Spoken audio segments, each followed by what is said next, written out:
Bismillahirrahmanirrahim. It's me, Saima Nasreen from Government Girls Islamia Higher Secondary School, Nawabshah. As you know, we have continued parts of speech since last two sessions. So now today in this session we will discuss about verb and its types. So let's start. What is verb? A verb is the action of the sentence.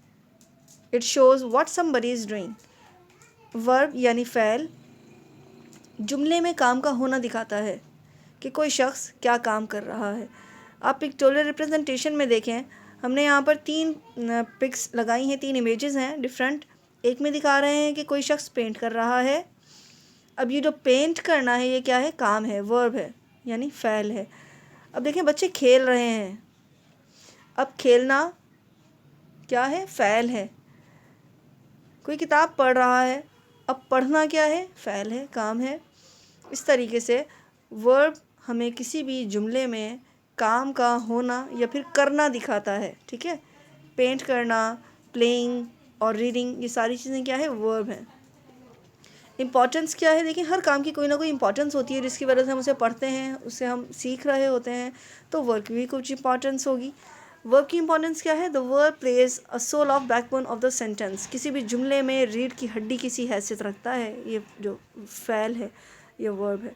Without a verb you can never complete a sentence. किसी भी जुमले को आप verb के बगैर मुकम्मल कर ही नहीं सकते। ये मुमकिन ही नहीं है कि जुमला मुकम्मल हो जाए। आपको मालूम है इंग्लिश में जब भी हम कोई सेंटेंस बनाते हैं उसका जो स्ट्रक्चर है वो तीन चीज़ों पर बेस करता है, सब्जेक्ट, वर्ब और ऑब्जेक्ट। अब अगर जुमले में से हम वर्ब को निकाल दें, काम को निकाल दें, बाकी क्या रह जाएगा पीछे? सब्जेक्ट और ऑब्जेक्ट। अब सब्जेक्ट और ऑब्जेक्ट की मौजूदगी में हम जुमले का कंप्लीट सेंस ले ही नहीं सकते, हम समझ ही नहीं सकते। देखें, मिसाल के तौर पर सब्जेक्ट हमने लिखा हुआ है। सब्जेक्ट क्या होता है? काम करने वाले शख्स को कहा जाता है ना सब्जेक्ट। अब सब्जेक्ट हमने लिख दिया है साइमा। वर्ब क्या होता है? काम। काम यहाँ पर मिसिंग है। फिर है ऑब्जेक्ट। ऑब्जेक्ट हमने लिख दिया है प्रेजेंटेशन। ऑब्जेक्ट कहते हैं उस चीज़ को जिस पर काम हो रहा हो कोई। ठीक है जी, तो ऑब्जेक्ट हमने लिख दिया है presentation. Saima presentation, verb missing है। अब मुझे ये बताइए, क्या आप इस सेंटेंस को पढ़कर समझ सकते हैं कि मैं क्या बताना चाह रही हूँ आपको? बिल्कुल समझ में नहीं आता। रीज़न ये है कि वर्ब के बगैर कोई भी जुमला अधूरा है। अब साइमा प्रेजेंटेशन, क्या साइमा प्रेजेंटेशन सुन भी सकती है, साइमा प्रेजेंटेशन पढ़ भी सकती है, साइमा प्रेजेंटेशन बना भी सकती है, साइमा प्रेजेंटेशन अपलोड भी कर सकती है, साइमा प्रेजेंटेशन डिलीट भी कर सकती है। बहुत सारे काम हो सकते हैं ना। काम मिसिंग है, अब हम समझ ही नहीं पाएंगे जुमला क्या कहना चाह रहे हैं ये। उसके बाद देखें लिखा है कैट, फिर है मिल्क। अब यहाँ पर भी देखें सब्जेक्ट मौजूद है कैट, ऑब्जेक्ट मौजूद है मिल्क, लेकिन वर्ब मिसिंग है। जब तक वर्ब नहीं आएगा उस वक्त तक हम जुमले का सेंटेंस का जो सेंस है वो समझ नहीं पाएंगे। इसलिए वर्ब की बहुत ज़्यादा अहमियत होती है। अब देखें वर्ब की अक़साम भी हैं कुछ। There are 3 types of verb. ये हमें ज़रूर मालूम होना चाहिए कि वर्ब की कितनी अक़साम है। एक्शन वर्ब है, लिंकिंग वर्ब है, ऑक्सिलरी जिसे अमूमन हेल्पिंग वर्ब कहा जाता है। ये तीन इसकी काइंड्स हैं। हम सबसे पहले पढ़ेंगे एक्शन वर्ब के बारे में। देखिए, नाम से जाहिर हो रहा है एक्शन का मतलब क्या होता है? कोई काम करना। एक्शन वर्ब कोई एक ऐसा वर्ब होता है, ऐसे फ़ैल को, ऐसे अफ़ाल को कहा जाता है जिसमें हम अपना काम दिखा रहे होते हैं। Action verb are the words that express action like give, eat, walk etcetera. ठीक है जी, ऐसा काम, ऐसे अफ़ाल, ऐसे वर्ब्स जो हमारे काम को ज़ाहिर करें कि हम ये काम कर रहे हैं, जैसे गिव, ईट या वॉक वगैरह। तो ये सब क्या हो जाएंगे? Action verb. अब हमें ये ज़रूर मालूम होना चाहिए कि एक्शन वर्ब भी 2 किस्म के होते हैं। एक होता है ट्रांजिटिव वर्ब, दूसरा होता है इनट्रांजिटिव वर्ब। ट्रांजिटिव वर्ब किसे कहा जाता है? A transitive verb exerts its action on the direct object to express a complete thought. किसी भी मुकम्मल सोच को दिखाने के लिए ट्रांजिटिव वर्ब क्या करता है? अपना एक्शन, ट्रांजिटिव वर्ब जो होता है वो किसी डायरेक्ट ऑब्जेक्ट पर देता है। देखिए, पिक्टोरियल रिप्रेजेंटेशन भी आपके सामने और एग्जांपल में भी हमने लिखा है कि स्ट्रक्चर क्या है? सब्जेक्ट, फिर ट्रांजिटिव वर्ब, फिर डायरेक्ट ऑब्जेक्ट। यानी सना, देखिए एक लड़की है जिसने अपना हैंड रेस किया हुआ है। नाम क्या है? सब्जेक्ट क्या है? सना। काम क्या कर रही है? ट्रांजिटिव वर्ब है, रेजेस, अपना हाथ उठाती है। ठीक है, डायरेक्ट ऑब्जेक्ट क्या है? हर हैंड, अपना हाथ। हाथ क्या है, हैंड क्या है, डायरेक्ट ऑब्जेक्ट है, रेजेस वर्ब है, और सब्जेक्ट क्या है, सना। सना रेजेस हर हैंड, सना उठाती है, क्या उठाती है, हर हैंड, डायरेक्ट ऑब्जेक्ट है। ठीक है जी। फिर आगे देखें, Ali plays the hockey. Hockey है ऑब्जेक्ट, वर्ब क्या है, प्ले, और सब्जेक्ट क्या है, Ali. Ali plays the hockey, Ali hockey खेलता है। अब देखें, अगर वर्ब के फ़ौरन बाद ऑब्जेक्ट आ जाता है तो हम ऐसे वर्ब को ट्रांजिटिव वर्ब कहते हैं। ठीक है जी। कीप रिमेंबर, अगर वर्ब के फ़ौरन बाद डायरेक्ट ऑब्जेक्ट हो तो हम ऐसे वर्ब को ट्रांजिटिव वर्ब कहते हैं। अगर वर्ब नहीं होगा, वर्ब के साथ अगर ऑब्जेक्ट ना हो तो फिर इंट्रांजिटिव हो जाएगा, और अगर वर्ब के बाद ऑब्जेक्ट हो तो ट्रांजिटिव है। वर्ब के बाद अगर ऑब्जेक्ट है तो ट्रांजिटिव वर्ब, इस बात को अपने जहन में रखिएगा। अब देखते हैं कि इंट्रांजिटिव वर्ब क्या होता है। मैंने पहले भी जिक्र किया, intransitive verb does not need a direct or indirect object. Intransitive type of verb जो होता है उसे किसी ऑब्जेक्ट की ज़रूरत नहीं होती, वो अपना कंप्लीट सेंस बग़ैर ऑब्जेक्ट के ही दे देता है। एग्जाम्पल में देखें, हमने सबसे पहले इसका स्ट्रक्चर लिखा है, सब्जेक्ट प्लस इंट्रांजिटिव वर्ब। अब देखें, यहाँ पर कहीं ऑब्जेक्ट नज़र नहीं आ रहा आपको। सबा सब्जेक्ट है, इंट्रांजिटिव वर्ब आपको पता है काम होना दिखाते हैं। फेल मीन्स गिर गई, सबा गिर गई, सबा फेल। अब यहाँ पर ऑब्जेक्ट नहीं है। ऑब्जेक्ट क्या होता है भाई, अगर हम ये कह देते हैं कि पानी से गिर गई है, फर्श पर गिर गई है, या किसी वजह से गिर गई है, तो हम क्या करते हैं, उसको ऑब्जेक्ट कहते हैं। लेकिन यहाँ पर हमने ऑब्जेक्ट नहीं मेंशन किया, यहाँ पर सिर्फ सब्जेक्ट है और वर्ब। और हमने पहले बताया, अगर वर्ब के बाद ऑब्जेक्ट ना हो तो फिर इस किस्म के वर्ब को क्या क्या कहा जाता है, इंट्रांजिटिव वर्ब। फिर लिखा है दे प्ले। ठीक है, दे प्ले लिखा है, यहाँ पर देखें जो प्लेस आ गया है वो टाइपो एरर है। दे प्ले, वो खेलते हैं। अब यहाँ पर ये जिक्र नहीं है कि वो क्या खेल रहे हैं। अगर यहाँ पर किसी गेम का जिक्र आ जाएगा तो वो ऑब्जेक्ट हो जाएगा, लेकिन क्योंकि हम लोग तो इंट्रांजिटिव वर्ब को देख रहे हैं लिहाजा इसमें ऑब्जेक्ट की ज़रूरत नहीं है, बस दे प्ले, वो खेलते हैं। ऐसा वर्ब जिसके बाद ऑब्जेक्ट ना आए, इस किस्म के वर्ब को हम क्या कहते हैं, इंट्रांजिटिव वर्ब। अगर वर्ब के फ़ौरन बाद ऑब्जेक्ट आ जाता है तो ट्रांजिटिव वर्ब है, अगर ऑब्जेक्ट ना आए तो फिर इंट्रांजिटिव वर्ब। क्लियर हो गया। चलिए जी आगे देखिए, linking verb. A linking verb links the subject of a sentence to a subject complement that identifies or describe the subject.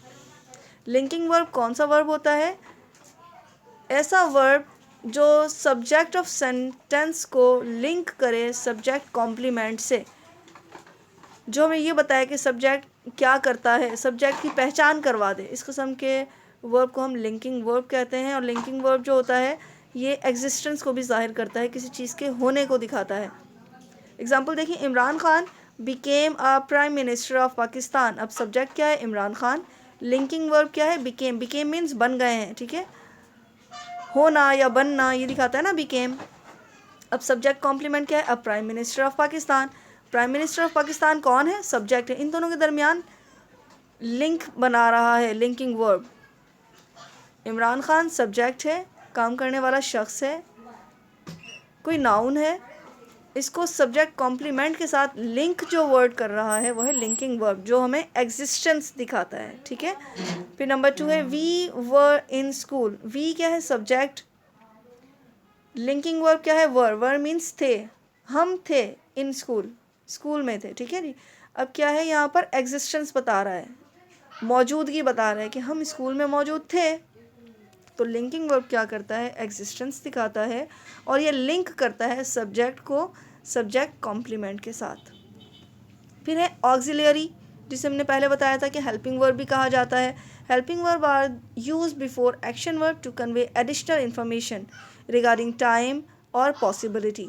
Helping verb कौन सा कहलाता है, कौन सा वर्ब है जिसे हम एक्शन से पहले लिखते हैं। ठीक है, कोई भी काम का जो दिखाना है एक्शन वर्ब है, कोई जैसे कि पढ़ाना है, खाना है, कुछ बनाना है, इनसे पहले हेल्पिंग वर्ब लगाया जाता है। हेल्पिंग वर्ब का मकसद क्या होता है, वो इसलिए लगाया जाता है ताकि ये हमें टाइम का बता सके कि ये हमने काम कब किया था, या फिर पॉसिबिलिटी बताएं कि ये काम कोई शख्स कर सकता है या कर सकता था, ठीक है। रिगार्डिंग टाइम और पॉसिबिलिटी।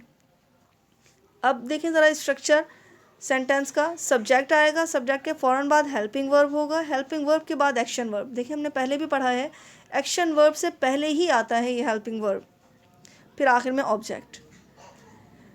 अब देखें सब्जेक्ट आ गया अहमद, अहमद के फ़ौरन बाद क्या आएगा? Helping verb can. कैन क्या है? पॉसिबिलिटी है, अहमद ये काम कर सकता है। क्या काम कर सकता है वो आगे देखेंगे। इसका एक्शन वर्ब देखें क्या है? टीच। टीच मीन्स पढ़ाता है, ठीक है ना। अहमद पढ़ा सकता है, क्या पढ़ा सकता है? ऑब्जेक्ट की ज़रूरत है। ऑब्जेक्ट क्या है? The lesson. Ahmad can teach the lesson, Ahmad सबक पढ़ा सकता है। अब ऑक्सिलरी वर्ब क्या है इसमें? कैन है। हेल्पिंग वर्ब क्या है? कैन है। फिर you were eating the Apple, you subject है, हेल्पिंग वर्ब क्या है? वर। अब यहाँ पर जो वर है वो क्या कर रहा है? हमें टाइम के बारे में एडिशनल इन्फॉर्मेशन दे रहा है कि you were eating the Apple. ये भी तो कह सकते हैं ना कि यू ईट द एप्पल, ठीक है, आप सेब खाते हैं। लेकिन यहाँ पर क्या कह रहे हैं? You were eating the Apple, यानी आप खा रहे थे। आपको टाइम के बारे में एडिशनल इन्फॉर्मेशन दे रहा है। ऑक्सिलरी वर्ब हमें एडिशनल इन्फॉर्मेशन ही देता है, टाइम के बारे में या फिर किसी पॉसिबिलिटी के बारे में। जैसे देखें ऊपर बता रहे थे कैन, यानी कि अहमद सबक पढ़ा सकता है, ये पॉसिबिलिटी है। इस तरीके से you were eating the Apple, आप सेब खा रहे थे। अब यहाँ पर टाइम आ गया है। शी इज़ मेकिंग टी, वो चाय बना रही है, अभी बना रही है, इस वक्त बना रही है, ठीक है जी। टाइम आ गया है यहाँ पर। हेल्पिंग वर्ब इज़ है, फिर ऊपर देखिए वर है, और फर्स्ट पर क्या है? कैन। एक और बात ऑक्सिलरी वर्ब के बारे में जो जिक्र करना मेरा ख्याल है बहुत ज़्यादा ज़रूरी है कि a sentence can contain up to 3 helping verb for each main verb, यानी कि एक मेन वर्ब के लिए हम मैक्सिमम 3 हेल्पिंग वर्ब्स तक लगा सकते हैं। हम इतने हेल्पिंग वर्ब यूज़ कर सकते हैं। पहले तो हमने सिर्फ एक हेल्पिंग वर्ब यूज़ किया था ना, हमने देखिए कैन लगाया था, फिर हमने वर यूज़ किया था, फिर हमने इज़ यूज़ किया था, ऐसे ही है। लेकिन बाकी भी तो हेल्पिंग वर्ब होते हैं। आप देखें आगे जो मैंने जो डेफिनेशन लिखी है इसमें लिखा हुआ है रिगार्डिंग टाइम में, देखें डिड हो सकता है, वॉज हो सकता है, विल, हैज़, हैड। फिर पॉसिबिलिटी में हमने लिखा है can, could, may, might, etcetera, ठीक है ना। ये सारे भी तो हेल्पिंग वर्ब्स हैं। अब देखें हम ये कह रहे हैं कि एक मेन वर्ब के लिए आप मैक्सिमम 3 हेल्पिंग वर्ब्स भी यूज़ कर सकते हैं। ये डिपेंड करता है कि आप कौन सा सेंटेंस यूज़ कर रहे हैं, आपके जो सेंटेंस स्ट्रक्चर है उसकी डिमांड क्या है, उसकी बेस पर हम लोग कर सकते हैं। लेकिन मैक्सिमम 3 हेल्पिंग वर्ड्स आ सकते हैं। देखिए पहली एग्जांपल है we have eaten this before. We तो सब्जेक्ट है, आपको मालूम है। हैव क्या है? अब हेल्पिंग वर्ब। कितने हेल्पिंग वर्ब आए यहाँ पर? कितने ऑक्सिलरी वर्ब हैं? सिर्फ एक नज़र आ रहा है, और वो कौन सा है? हैव। ईटन आपको मालूम है वर्ब है, एक्शन वर्ब है, उसको छोड़ें। अच्छा जी देखें फिर दोबारा नंबर 2 पर, I am driving a new car. I subject है, एम क्या है? अब हेल्पिंग वर्ब या ऑक्सिलरी वर्ब। एम आ गया, ड्राइविंग आपको मालूम है एक्शन वर्ब है। अब इसमें कितने हेल्पिंग वर्ब आए हैं? सिर्फ एक ही आया है, एम। अब number 3, they should be sleeping by now. They subject है, शुड क्या है? चाहिए है, ठीक है ना, मतलब पॉसिबिलिटी है, उसको ऐसा करना चाहिए, पॉसिबिलिटी है, ये पॉसिबिलिटी के वर्ड्स में आएगा। तो इसमें एक पॉसिबिलिटी का हेल्पिंग वर्ब आया शुड। फिर क्या है? बी। बी भी हेल्पिंग वर्ब होता है। अब यहाँ पर इन्होंने कितने हेल्पिंग वर्ब्स लगाए हैं? 2 लगा दिए हैं, शुड और बी। फिर नंबर 4 में देखें, we should have been studying to be successful. We subject है, शुड भी हेल्पिंग वर्ब, हैव भी हेल्पिंग वर्ब, बीन भी हेल्पिंग वर्ब है।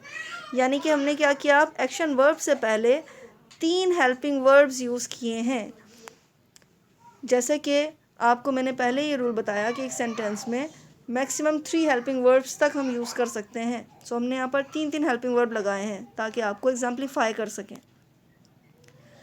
अब देखिए आपके पास एक एक्टिविटी है, मैंने यहाँ पर एक पिक्चोरियल रिप्रेजेंटेशन दी है जिसमें कुछ वर्ड्स लिखे हैं और फिर सामने कुछ एक्शंस हैं। आपने क्या करना है, जैसे मैचिंग का नहीं होता एक एक्टिविटी, उस तरीके से आपने मैच करना है। आप एक्शन को देखें और इन वर्ड्स को देखें, फिर इसे आपने मैच करना है अपनी कॉपी पर। कॉपी पर आप इसको करके देखिएगा कि वॉक कौन से एक्शन से मिलाएंगे आप, रन को कौन से एक्शन से मिलाते हैं, प्ले में कौन सा एक्शन आएगा। इन सारे वर्ड्स को आपने मैच करना है। एक्टिविटी में नंबर 1 पर देखें, match the words with their action word in words को इनके एक्शन के साथ आप पहले मैच करें, फिर then make sentence of each word. अब हर वर्ड का आपने सेंटेंस बनाना है, ये आपने करना है, ठीक है। उसके बाद आप नंबर 2 में क्या करेंगे, compare and contrast all the 3 types of verb in your copy. इसके बाद आप अपनी कॉपी के ऊपर 3 कॉलम्स बनाएंगे, एक में लिखेंगे एक्शन वर्ब, दूसरे में लिखेंगे ऑक्सिलरी वर्ब, तीसरे में लिखेंगे लिंकिंग वर्ब।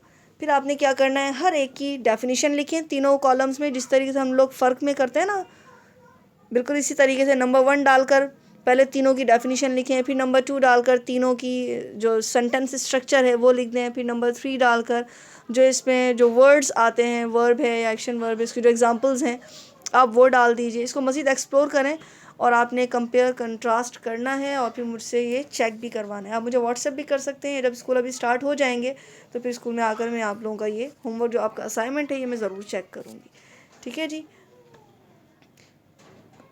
आई होप कि आपको मेरी इस प्रेजेंटेशन में जो मैंने समझाना चाहा है वो ज़रूर समझ में आया होगा। अपना बहुत ख्याल रखिएगा। गुड बाय, अल्लाह हाफिज़।